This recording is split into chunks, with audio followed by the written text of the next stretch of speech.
Hello friends, this is Silvimoon. Thanks for coming back and visiting me here on my channel.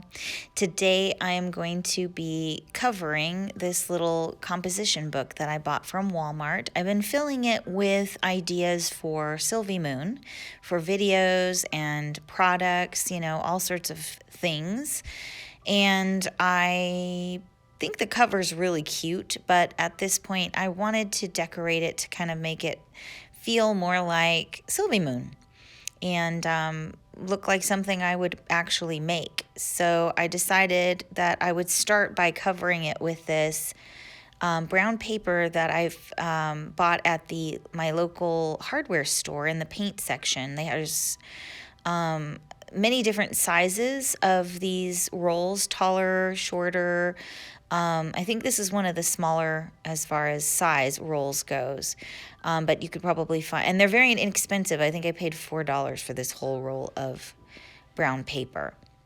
So I'm starting with a nice sharp edge, and then I'm going to go ahead and measure this out. It's basically the right size, so it's not going to be very difficult to get this measured out and fitted perfectly onto the notebook. There's not going to be many cuts that I'll have to make, but so I really like decorating. As you know, this is probably the third or fourth video of me decorating a cover of a journal, and honestly I've always wanted to learn bookbinding, and I have done a few small bookbinding projects, but to get into that whole craft, I guess you would say, it's really, you gotta know what you're doing. And I don't always have, right now with my time and energy, I don't always have either one to really put into learning something new. And I will eventually learn how to do some bookbinding. But in the meantime, I just find a book and I alter it. So that's what I'm doing here. And I use my little corner stamp to try to cut the corners of this, of the two. I'm going to do the front cover and the back, although I'll only be decorating the front today. But anyway, so I'm doing the corners because it's a rounded corner notebook. And my little corner cutter didn't really work very well on this paper, I think because it's so kind of floppy. So I had to use scissors to trim that out. And now I'm just going to go ahead and glue this down, and using my big glue stick. And I'm just covering all the areas. You can see it kind of crinkles up, but I'll show you how I work that out once I kind of glue this down. So all the little extra nature clips this week are all from my local nursery, the Western Sierra Garden Nursery. And it's a beautiful time of year in the nursery because, everything's growing perfectly. I'm using my bone folder here to press out all the wrinkles and bubbles on this, underneath this paper. And this is working really, really well. And it's coming out nice and smooth. So very simple process. It just takes a little patience and a little time. And look how nice and smooth that laid down. So I'm going to go ahead and do the other side now. So yeah, so all of these little clips that you'll get in between the process of me, working on the cover of this composition book are from the Western Sierra Nursery here in Oakhurst. And I think one thing I love about going to the nursery is just being able to learn about new plants that I don't know much about. I'm really trying to learn more about plants, and there's a lot of people there that can help to talk about like what kinds of plants are good for our area, what grows, what's natural, what are the plants that the deer will enjoy and the wild animals, and what how to protect your plants from the wild animals if you need to do so. So really cool place. It's one of my favorite places in town to visit. So I do like to go to the nursery and just kind of walk around and dream of what I would eventually want to have in my own garden at some point. When I get around to gardening, get around to doing that. It's just been taking me some time since we moved here because there's a lot of work to be done. And priority is just to kind of get our living space set up first. These flowers were my favorite that I saw. I just thought, whoa, they look like tie-dye or splatter paint. And see what their name is? Petunia, night sky petunias. How cool is that? Very fitting. Beautiful little flowers. I wanted to bring one of those baskets home. Maybe I will. We'll see. So I've been moving towards trying to make my own stickers and things like that. I'm trying to move towards, just more eco-friendly, green, becoming more of a green artist because I love nature so much. It only makes sense that I move in that direction. So I decided I would go ahead and use my laser print and look up some, free imagery on Google, put these together on a Google Doc, and printed them out. And so I can just cut out these shapes from the paper and glue them down so you can see all sorts of really cool vintage imagery. I really love black and white vintage imagery. So, and to add color, I can just come in with markers and pencils or whatever I want and color them the way I wish, or leave it black and white, which is also really fun to work with. So I'm just sorting through this new stack that I just created last week that should last me quite a while, all these images. And I'm just kind of coming through and picking the images that I feel like I want to use on my cover. And I really love like images that have, any kind of plants or creatures, animals, hands, eyes. I love this bird. So I'll probably end up reusing a lot of these. They're all still in my document filing system. So I'm just going to start creating these little documents for myself. So when I run out of certain imagery or certain images, I can reprint. And then I'm bringing out my washi tape here and this new really cool sort of mini dictionary with words with their definitions. And I think this whole book is A and B, sort of randomly chosen words, but in alphabetical order. So I decided to go ahead and pick abundant and glue that down. So that's a cute little dictionary library series. I love that. I ordered a couple more of those for myself, so I should have a couple more to choose from, different letters. I chose the XYZ set, and I think one more. I'm not sure which one that was. We'll see when it shows up. And I'm going to go ahead and cut out some of these shapes now, because now that I have sort of a start with these little black and white shapes, this gives me a chance to start kind of creating a collage effect for the cover. I love working with collage because the imagery in collage gives you something to start with. It takes the pressure of you having to create something from scratch. And then that's why I love stickers so much too, because they just kind of give you something to start with. So picking out some flower stickers from my little flower stickers collection. Again, the reason I'm moving to making my own stickers and paper is because these stickers are made with plastics. And although I love how beautiful they look and they look so real, I just know that I need to stop using plastics. I really want to get away from it in any way, shape, or form, in any area of my life that I can. So I'm highly aware that that even though I love I love the look of these, I need to find another way to do it. So, and that's okay. It's okay. It's you just have to be enterprising, I guess. Find a new way to do things. And so, hence the paper cutouts, which are turning out to be kind of fun. So I'm just cutting out each little shape, sort of just, I don't really have a plan. I have an idea of, I knew I wanted to use flowers. I knew I wanted it to feel, for the cover here, I knew I wanted it to feel, natural. I tend to gravitate towards fantasy and flowers and nature and plants and animals, things like that. So right now I'm just sort of enjoying the process of bringing in a new image and sorting and arranging the imagery. And it slowly comes together as I start to actually commit. So my first commitment there was to stick down that little leaf sticker. And now I, start to find what will work. I like to cut pieces down and kind of make them come off the edges. It somehow I don't know, creates a little bit more of a finished look or feel. And so I tend to cut the edges of things and like have them kind of creeping up from outside the page and in onto the page. And as you can see, I'm kind of doing that right now. Just sort of creating this really kind of strange, surreal fantasy garden. And as I'm working and as the glue is drying, the shape of the cover is curling a little bit.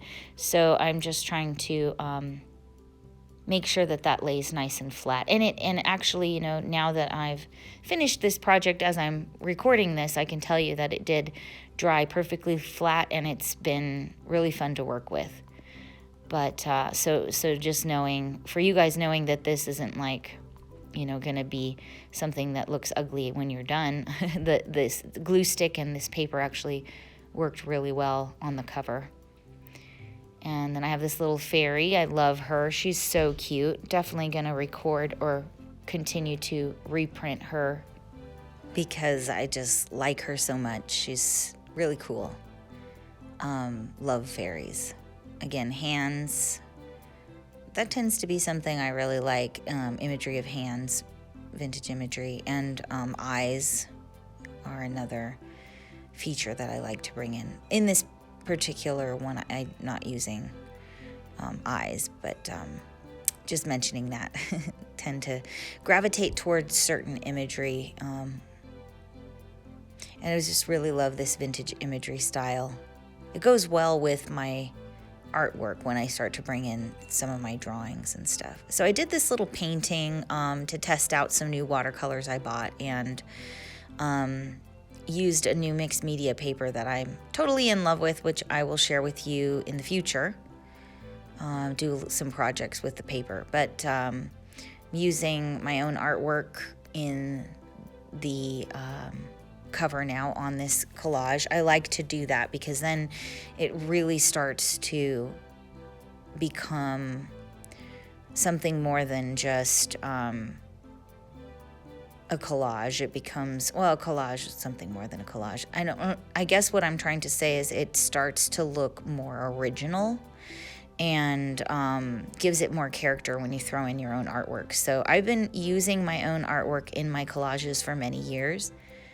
I don't remember where I got the idea. I'm sure it was from another artist because most of my ideas come from other artists. I can't really think of anything that's totally, completely my own, if not inspired by someone. It's usually inspired by someone. So bringing in my own artwork is really important in collage. I think it just makes it your own, my friend, so try that. I also have this really great collection of stickers from Dollar Tree, so I'm trying to use those up. I mean, I'm going to be sad when I run out of my stickers, but I'm excited to make my own and to really learn how to get more green as an artist. It's, like I said, it's really important to me, and as a novice naturalist, as someone who is beginning to learn about conservation in a deeper way, and I just find it so important for me to grow in that area as an artist and let my art reflect my nature-loving side, which is really becoming a huge part of my life and a huge reason why we moved out here to the mountains.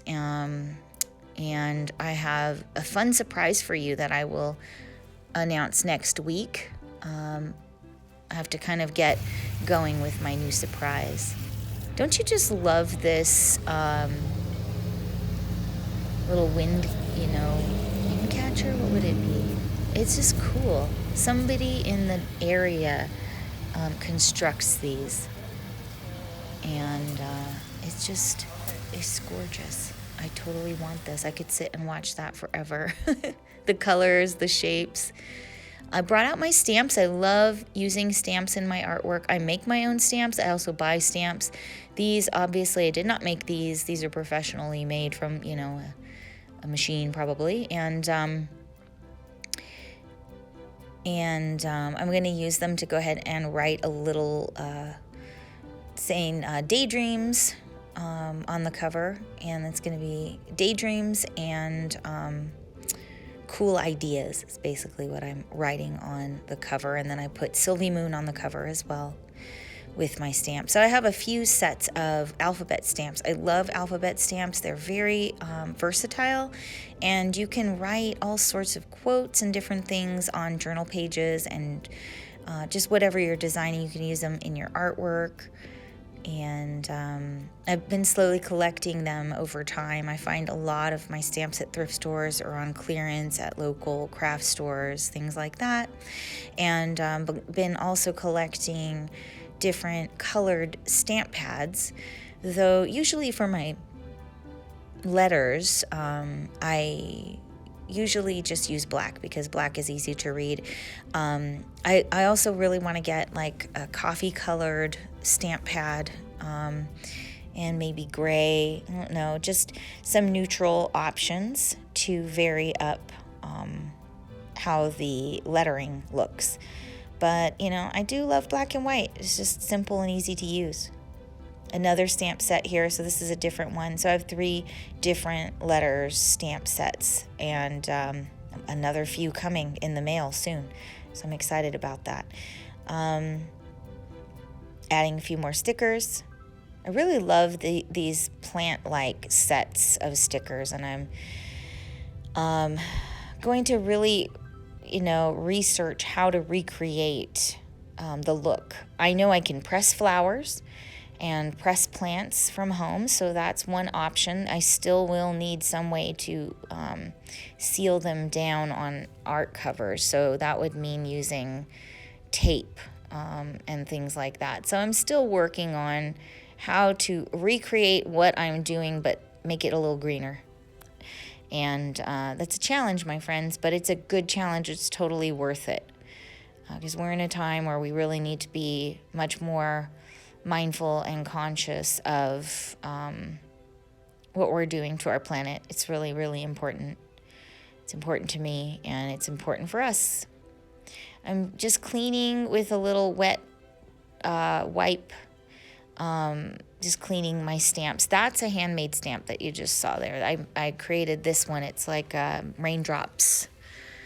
So I'm using a couple of different lighter colored. Here's a green, and then I'm going to use a yellow colored stamp to just kind of add a little texture and a little bit of fun color, playfulness to the page. There's the yellow. Really like how the yellow is laying on this brown paper. It kind of gives a vintage look. And I feel like it's bringing out the vintage feel of this page, of this cover. And just layering.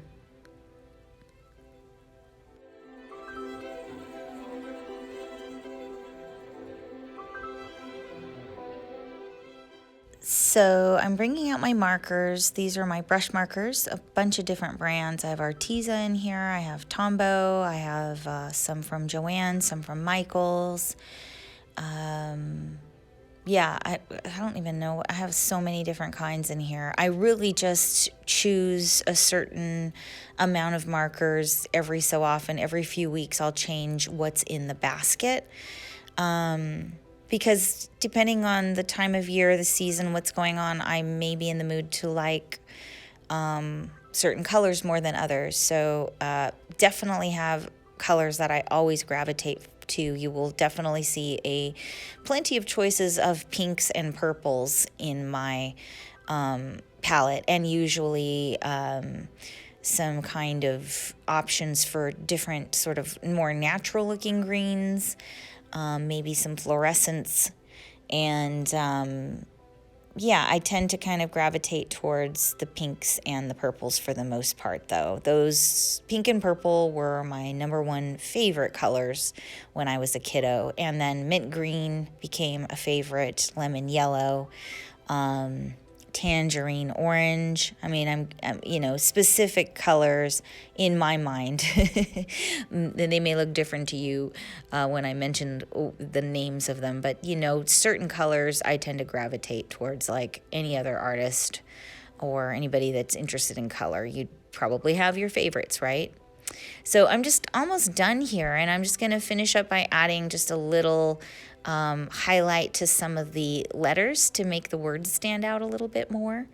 Otherwise, I am done, and I love the way this turned out. I think it's really fun and bright and beautiful, and it feels very Silvimoon to me. So excited, a little poetic, a little poetry in there, lots of nature. Yeah, I'm happy with it. And I hope you like it. I hope you enjoyed this little demo. And if you did like it, please hit the like button. And if you want to see more videos like this, I'm continuing to make these usually about once a week I post. So subscribe if you wish to see more. Otherwise, I hope to see you next week. Thanks for watching and enjoy this last little bit of flower footage. See you soon. Bye.